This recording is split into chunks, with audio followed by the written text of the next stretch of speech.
உங்களுக்கு 30,000 சம்பாதிக்கிறீங்களா, ஒரு 5 to 10% வந்து உங்களால் ஏர்ன் பண்ணி சேவ் பண்ணி வைக்க முடியுமான்னு பாருங்கள். இப்போ ஒய்ஃப் வந்து ஒர்க் பண்ணுறாங்க அப்படின்னா அவங்க இன்கமோட சேர்த்து கம்பைன் பண்ணி யோசிங்க, இன்கம் இன்க்ரீஸ் ஆகுது. விலைவாசி ஏறிடுச்சு, ஆமாம், பட் ஆனால் எங்கே வாங்கினா கரெக்டான பொருள் கிடைக்கும் அந்த மாதிரியும் நீங்கள் யோசிக்கலாம். கடன் வாங்குறது கொஞ்சம் கொஞ்சமாக குறைச்சி அட் அ சர்டன் பாயிண்ட் வாங்க கூடாது அப்படின்றத முடிவு பண்ணி குறைச்சிடணும். பணத்தை பொறுத்த வரைக்கும் பத்தலை, இல்லை, இன்ஃப்ளேஷன், விலைவாசி, சுற்றி இருக்கிற ரீசன்ஸ் எல்லாம் நீங்கள் வந்து என்னை இப்படி வச்சிருக்குன்னு யோசிக்காமல் ஆக்ஷன்ஸ் எடுக்க ஆரம்பிங்க. வணக்கம், நான் கணேசன் திரு, உங்கள் ஃபினான்ஷியல் எக்ஸ்பர்ட். சென்னை மாதிரியான நகரத்தில் கடன் இல்லாமல் வாழ முடியுமா? கடன் வந்து ஒரு இன்டெகிரல் பார்ட் ஆஃப் லைஃப். கடன் வாங்குறது ஒரு வரமா இல்லை சாபமா? இந்த மாதிரி நிறைய கேள்விகள் எல்லாருக்கும் ஓடிக்கிட்டே இருக்கும். இது வந்து ஜென்ரலாக ஒரு கான்வர்சேஷன் வந்து நேற்று ஆட்டோவில் போகும்போது ஒரு ஆட்டோ அண்ணா கிட்ட பேசும்போது அவர் சொன்னது, சார் எனக்கு மாதம் 30-35,000 சம்பளம், அதாவது இன்கம் வருது, பட் ஆனால் அது எனக்கு பத்தவே மாட்டேங்குது. கடன் இல்லாமல் என்னால் வாழவே முடியல. 2 பசங்க, இத்தனைக்கும் கவர்மெண்ட் ஸ்கூலில் தான் படிக்க வைக்கிறேன்.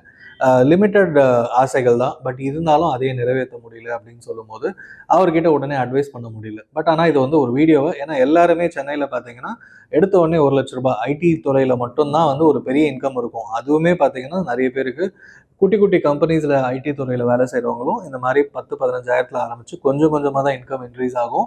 எல்லாருக்குமே அந்த 1 lakh அண்ட் அபவ் கிடைக்கிறதுன்றது சாத்தியமில்லாத ஒன்று தான்.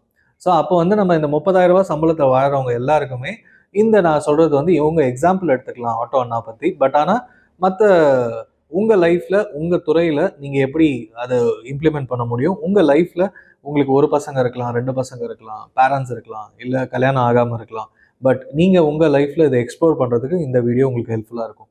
ஸோ அவர் சொன்னது படி பார்த்தீங்கன்னா ஒரு 30-35,000ன்றது ஒரு பத்தவே பத்தாதே அப்படின்ற அளவுக்கு நிறைய பேர் இப்போ பேசுகிறோம். பட் ஆனால் நான் வந்து ஒரு 15-16 வருஷத்துக்கு முன்னாடி நான் வேலை ஆரம்பிக்கும் போது என்னோட இன்கம் வந்து 6,000 rupees.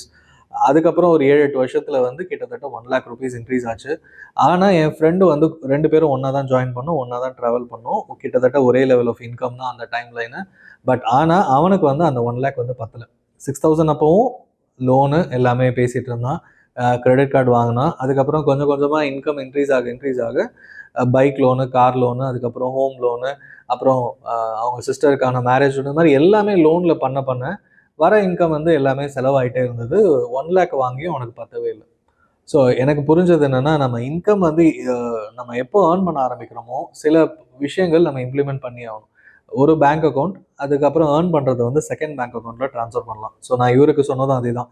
ஸோ நீங்கள் மாதம் உங்களுக்கு வருது, இப்போ ஜிபே வந்ததுனால ஈஸியாக ஸ்கேன் பண்ணி உடனே பே பண்ணிடுறோம். ஸோ அதுவும் டெய்லி வேஜஸ் இல்லை டெய்லி இன்கம் ஏர்னிங் மக்கள் பார்த்தீங்கன்னா இன்கம் வரும், ஒரு பக்கம் ஏர்ன் பண்ணுவாங்க, அதே மாதிரி பெட்ரோல் போடுறதா இருக்கட்டும், அதே மாதிரி டீ காஃபிக்கு பே பண்ணுறது, இல்லை சாப்பாடுக்கு பே பண்ணுறது, இல்லை ஏதாவது வீட்டில் கேட்குறாங்கன்னு கொடுக்கும்போது வர்றதெல்லாம் போயிடுது, பத்தவே மாட்டேங்குது அப்படின்றது வந்து ஒரு மைண்ட் செட் நமக்கு வந்துடும். ஸோ அதனால் சிம்பிள் தாட் ப்ராசஸ், உங்களால் ஒரு மாதத்துக்கு வந்து ஒரு 10%, உங்களுக்கு 30,000 சம்பாதிக்கிறீங்களா, ஒரு 5 to 10% வந்து உங்களால் ஏர்ன் பண்ணி சேவ் பண்ணி வைக்க முடியுமான்னு பாருங்கள். ஸோ ஒரு 3,000 எடுத்து வைக்க முடியுமா? உங்கள் இன்கம் வந்து 30 இல்லை 27ன்னு வச்சுக்க முடியுமான்னு பாருங்கள். இல்லை அட்லீஸ்ட் ஒரு 1,000 rupeesல ஸ்டார்ட் பண்ணுங்கள். ஒரு மாதத்துக்கு 1,000 rupees வந்து ஒரு நாளைக்கு 50 ரூபா கூட கிடையாது. அந்த அளவுக்கு ஒரு கம்மியான அமௌண்ட்டு. அந்த அமௌண்ட்டை எடுத்து நீங்கள் 1,500 ரூபா 3,000 யோசிக்கும் போது பெருசாக இருக்கும். ஒரு நாளைக்கு 100 ரூபாய் எடுத்து வைக்க முடியுமான்னு பார்த்தீங்கன்னா, உங்கள் பேங்க் அக்கௌண்ட்லேருந்து செகண்ட் பேங்க் அக்கௌண்ட், அது உங்கள் ஒய்ஃப் அக்கௌண்ட்டாக கூட இருக்கலாம், மாற்றி வச்சுருங்க. அதில் இருந்து ஒரு ஆர்டி கிரியேட் பண்ணுங்கள். பெருசாக யோசிக்க வேணாம். சிம்பிளாக ஆர்டி வந்து மொபைல் ஆப் வந்துருச்சு, இல்லை பேங்க்குக்கு போனீங்கன்னா உடனே ஓப்பன் பண்ணி கொடுத்துருவாங்க. அது ஓப்பன் பண்ணிவிட்டு மாதம் 1,000 rupees பை டிஃபால்ட் போயிட்டே இருக்கணும். அந்த மாதிரி போட்டுட்டிங்கன்னா ஒரு வருஷத்துக்குள்ளே 12,000லேருந்து 12,500 சேர்ந்துடும். ஸோ அடுத்த வருஷம் உங்கள் பசங்களோட என்னென்ன தேவைகள் இருக்கோ அது எல்லாமே இந்த பணத்தை எடுத்து நீங்கள் கில்ட் ஃப்ரீயாக யூஸ் பண்ணலாம். ஏன்னா மறுபடியும் இன்னொரு 12,000 ஆட் ஆக போகுது அப்படின்றது உங்களுக்கு தெரியும். அது இல்லாமல் இது வந்து உங்கள் இன்கம்மை பிரித்து சேவிங்ஸ் அண்ட் இன்வெஸ்ட்மெண்ட்ஸ் என்ன பண்ணலாம் அப்படின்றது.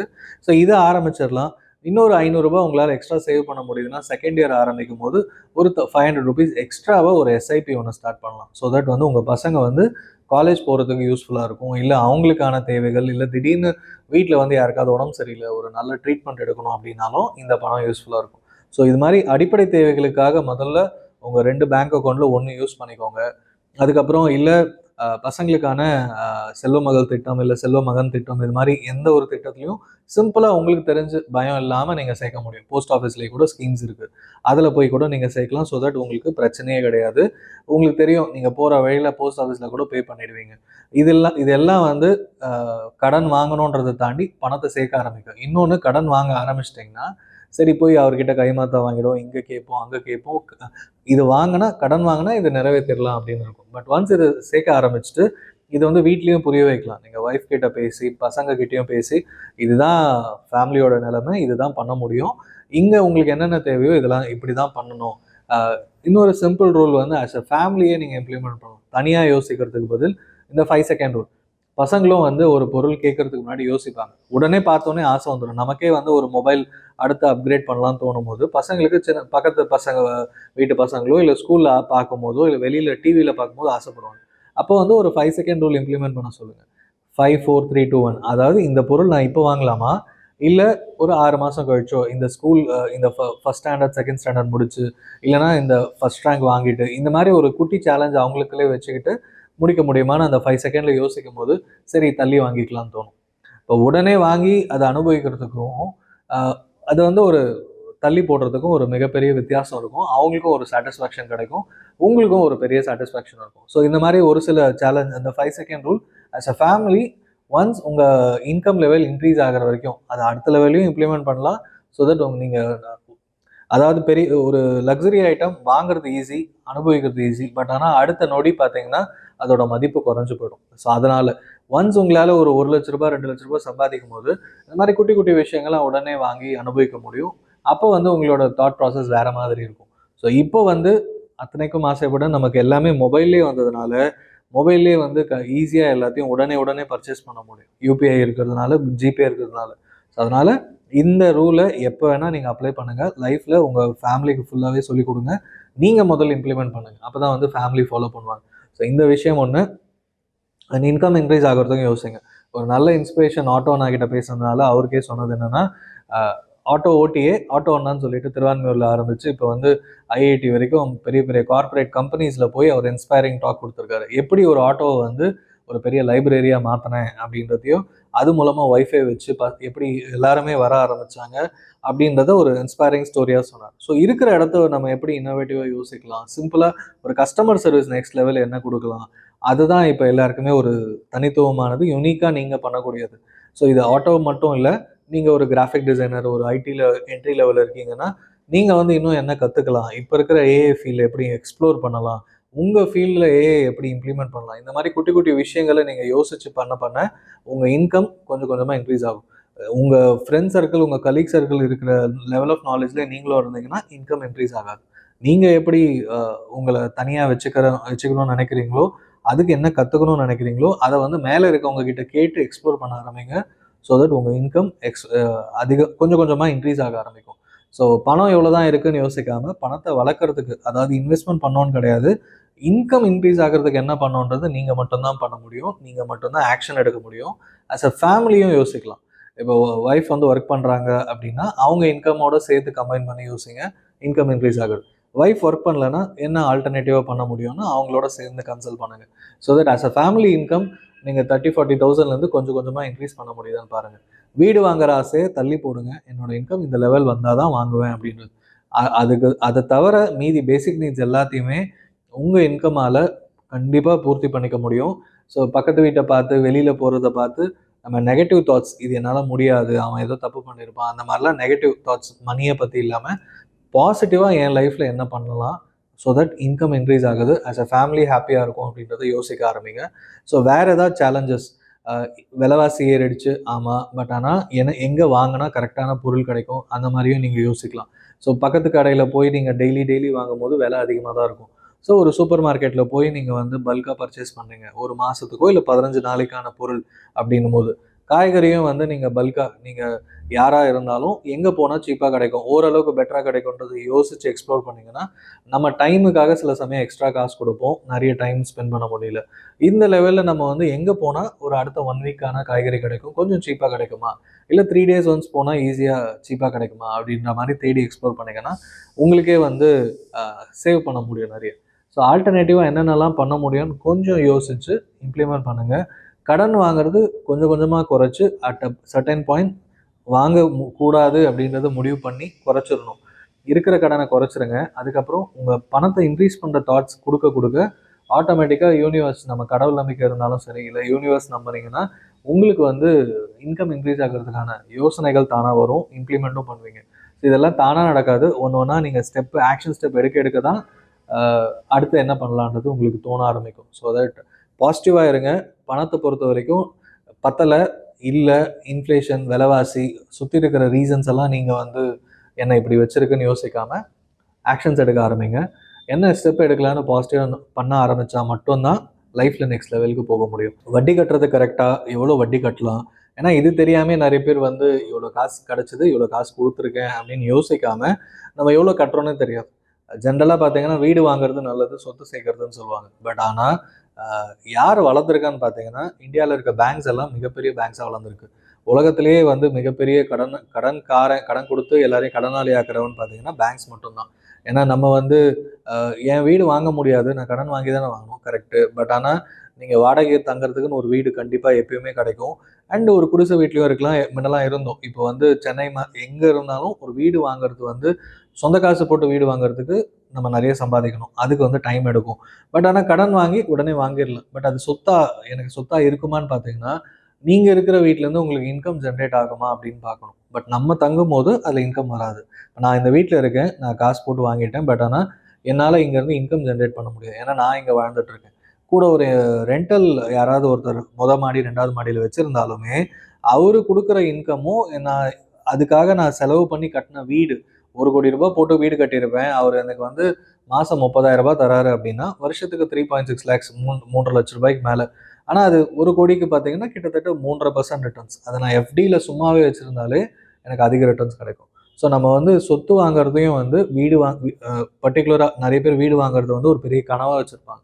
இது எமோஷ்னலாக நீங்கள் வந்து இருக்கிற ப்ராப்பர்ட்டி டெவலப்பர்ஸ்லேருந்து பேங்க்ஸ்லேருந்து கடன் கொடுக்குறவங்க வந்து எல்லாருமே உங்களுக்குன்னு ஒரு வீடு வேணாமா அப்படின்னு சொல்லி தான் வைப்பாங்க. நீங்கள் தெருவில் போனீங்கன்னா நம்ம எந்த பார்க்குறோமோ அதை தான் ஆசைப்படும். ஹோர்டிங்ஸ்லேருந்து, அதாவது ஆட் போர்ட்ஸ்லேருந்து, உங்களுக்கு ஆட் வர்றதுலேருந்து, மொபைலில் பார்க்குறது எல்லாமே லக்ஸரி ப்ராப்பர்ட்டிலேருந்து இது சீப்பர் ஹோம்ஸ், இந்த மாதிரி எல்லாமே ப்ராப்பர்ட்டின்னு வரும்போது நமக்கும் ஒரு வீடு வாங்கினா என்ன, ரெண்ட் கொடுக்கறதுக்கு பதில் இஎம்ஐ கட்டிட்டு போகிறேன், எனக்குன்னு ஒரு வீடு ஆகும். ரெண்ட் வந்து 30,000 ரூபாய் கட்டுவீங்க, ஃபார் எக்ஸாம்பிள் 10,000 ரூபாயில் ரெண்ட் கிடைக்கும். பட் இஎம்ஐ போனீங்கன்னா 20-25,000 குறைஞ்சது இஎம்ஐ கட்ட மாட்டீங்க. அண்ட் அந்த எக்ஸ்ட்ரா 15,000 கட்டுறது தானே அப்படின்னு உங்களுக்கு தோணும். ஆனால் உள்ளே போன பிறகு உங்களோட மாத தேவைகளை சுருக்கி, பசங்களுக்கு தேவையானதை சுருக்கி, ஸ்ட்ரெஸ் ஆகி, ஏன்னா கடன் இல்லாமல் இருக்கும்போது ஒன்றும் தெரியாது.